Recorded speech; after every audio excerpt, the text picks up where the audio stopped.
You're here for a reason. You have your life to live. You have your life to lead. You don't have time to be feeling sad and miserable when you should be going out and feeling good and feeling like you're that bitch.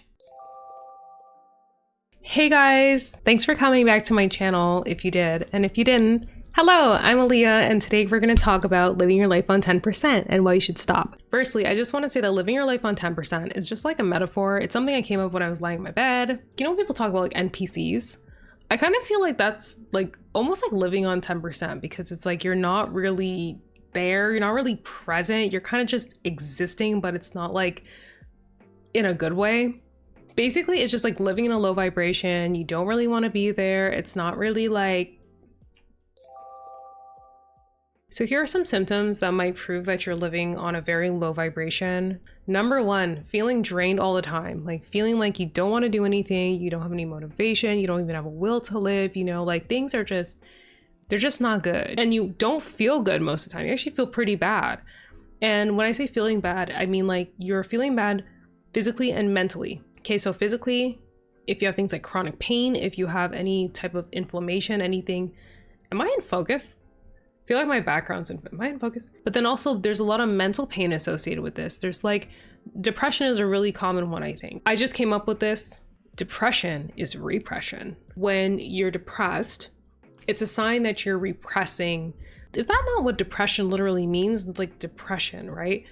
You're like repressing yourself from being who you really are or doing what you really want to do. Not like you having it is gross, but just it itself is gross. And I've been there and it's like, it's gross. And if you're experiencing any of that, like you need to take it seriously and you need to like not downplay it at all and not romanticize it. That shit's not cute. The reasons why you must increase this 10%, like it has to go up, is because for the things I literally just explained. Like number two, your life purpose, like you're here for a reason. You have your life to live, you have your life to lead. You don't have time to be feeling sad and miserable when you should be going out and feeling good and feeling like you're that bitch. And also when you vibrate at a higher level, I find that it's like way easier to just attract everything that you want in your experience because you're already mentally, you know, halfway there.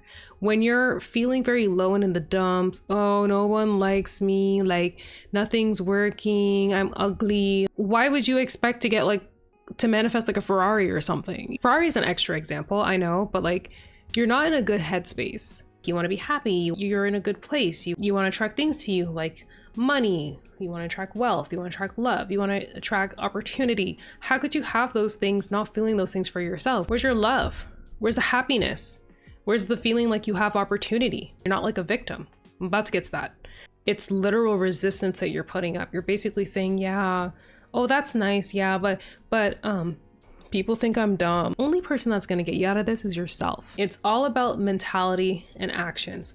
Notice how I said that you feel it physically and you feel it mentally. Well, it's the physical action and the mental thoughts that are gonna get you out of this.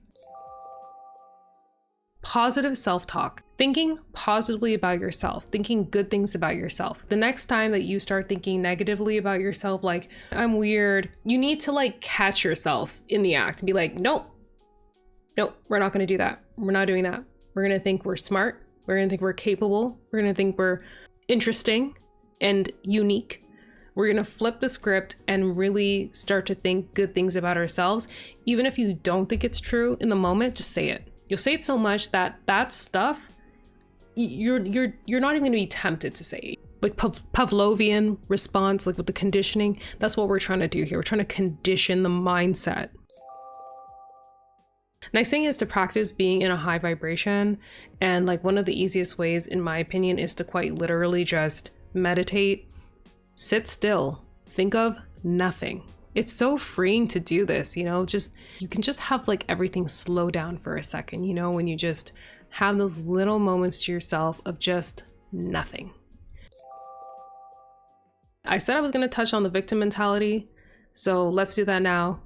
No more thinking like we're a victim of our situation, we're a prisoner to ourselves, we are like we lack agency. It gets you nowhere. That victim mentality gets you nowhere. I took off my like autofocus from my camera because it was acting all glitch. I think it's still glitching, but anyway, victim mentality is like such a destructive, terrible way to approach things in life. When you don't take accountability for your actions, when you're not thinking from a perspective of like, okay, this is on me, how can I fix my situation?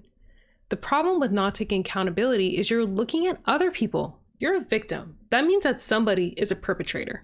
If someone's a perpetrator, that means that you're creating this like relationship with some external force that you don't really even have any control over, unless said external force, that perpetrator, does something about it. Because you did this, or because you have it this way, or because you won't let this happen, I can't do this.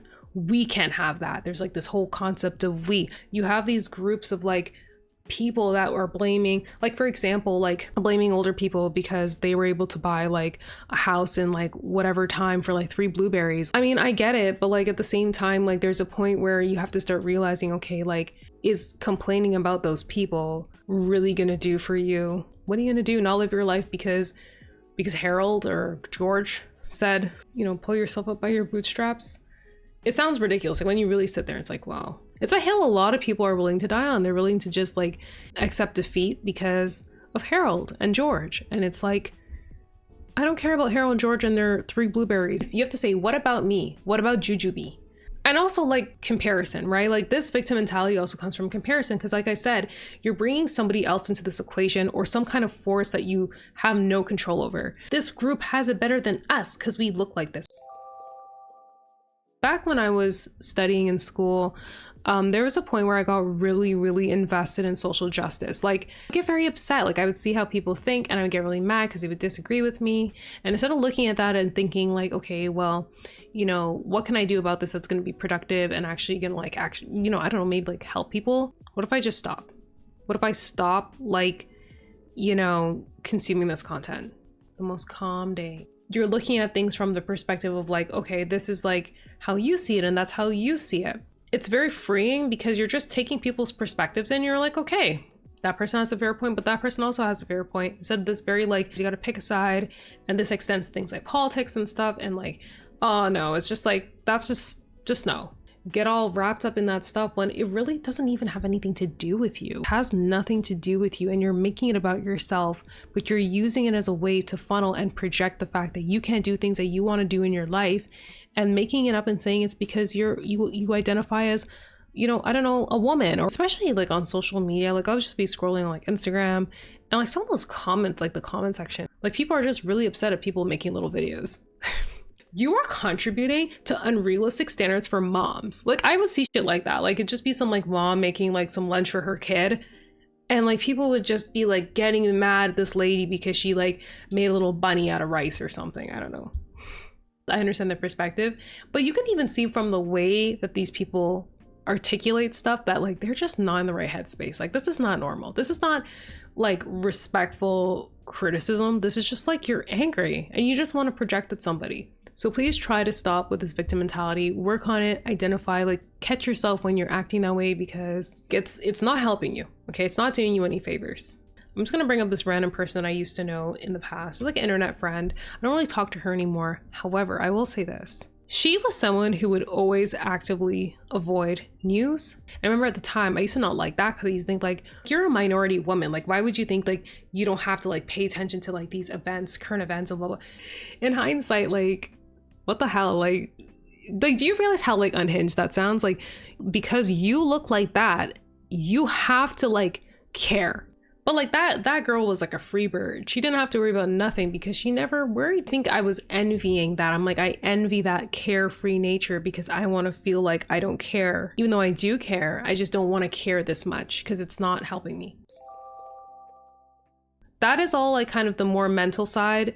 And then the physical side in terms of like, you know, actions, do what makes you happy. Everyone's happy and idea of happy is going to be completely different. Like, you know, and that's okay. I think it's a good thing. My idea of happy is like being financially stable. It's like doing what I love, you know, creating things, you know, collecting dolls. Like I am just doing what I want to do. I love music, love composing music. So I feel like, you know, whatever I find makes me happy, that's what I have to do. And you have to really be real and open with yourself and like not be looking to your peers like for for like this confirmation of like what's okay to like want. If you're around people that like make you feel weird about liking stuff, like anyone who tried to make me feel weird about liking dolls and stuff, go to hell. I'm not going to stop liking dolls because you don't like them. That's also because I'm in a place where mentally I don't give a shit. That goes with music that I like, that goes with other things that I like. You're not even me. Why do you care? Spend time with yourself.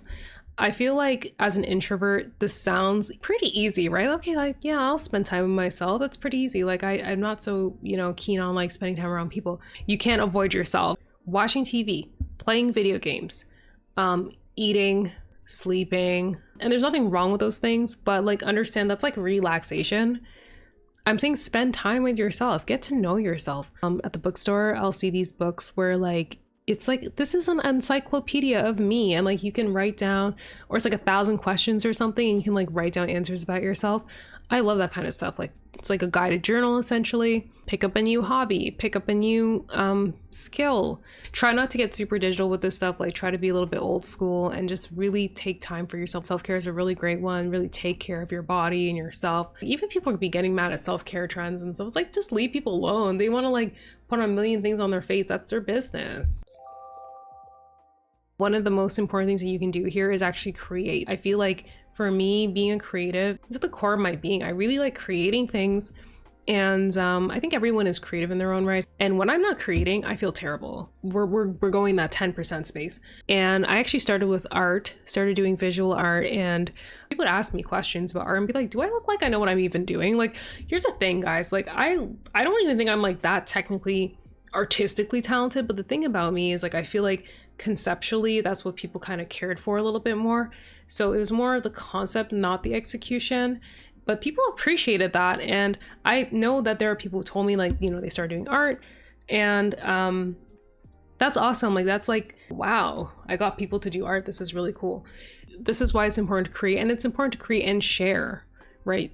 I hope that this is encouraging you, if you're a creative, to learn how to create and share, what you're doing. It's important. The sharing part's really important. I've definitely been a very like private creative. So like content creation is a way that I'm trying to get out of my shell and just sort of, that's also my next point. Like, change the medium, switch it up if it's getting dry and stale. I'm happier to see someone who transformed and grew on their journey to do something else than to just ditch it altogether. So the whole point of this though is that you want to build your confidence, and with that confidence, you're building your self-esteem. And you're going to also build your ability to believe, because especially with like, doing things like this and really spending time with yourself, knowing yourself, creating for yourself, it's going to really kind of help you self-actualize. So you'll know your purpose in life a lot more. You really need to set rigid boundaries for people who have probably, because I feel like when you're really down in the dumps, people with their energy violating you all the time, okay? This is what happens when you don't have boundaries. You could be a very good person, good intentions, try your best. There will be little, doo-doos. They'll try to doo-doo on you when you're a star. You dim. We don't want that. We don't want that dimming at all. We don't want that. That's gross. The reason I'm such a big fan of boundaries is because, number one, you're living this life for you. You came here by yourself. Did your little astral dissension, or you just astral projected into your body, and like, you came here for yourself. You didn't come here for your mom or your dad, your sister, your brother, your weird auntie, or like even your high school bully. Okay, like you came here for yourself. If you notice, their opinion don't really carry any weight in how your life actually happens. Do you know what I mean? Like, maybe in the moment you'll feel it, but like once that moment passes, you're fine, right? That should be a sign enough that you just need boundaries. You need to make sure that you're in a situation, and this is especially important for people who grew up in codependency situations like myself. I grew up very codependent. A lot of my years have been just codependent ones, okay? So the codependency has to stop. If you're codependent, you have to gain independence, and you have to stop feeling bad or sorry or guilty for pulling away and really falling into your independence fully. Whoever it is that is codependent on you, help themselves. Nobody has time for that. Okay, like seriously.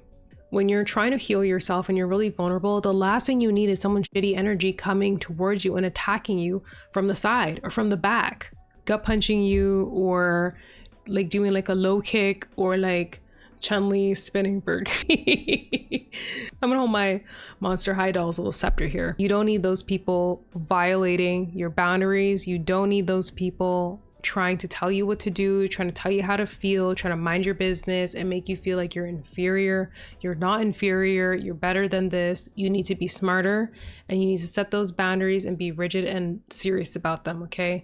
I know it's hard when you feel like, you know, because I've been there, guys. Like, I've drunk that Kool-Aid, and there was a point where I had an awakening, and it was really tough. I was very angry. I was irritable, so mad all the time for like at least 2 years straight.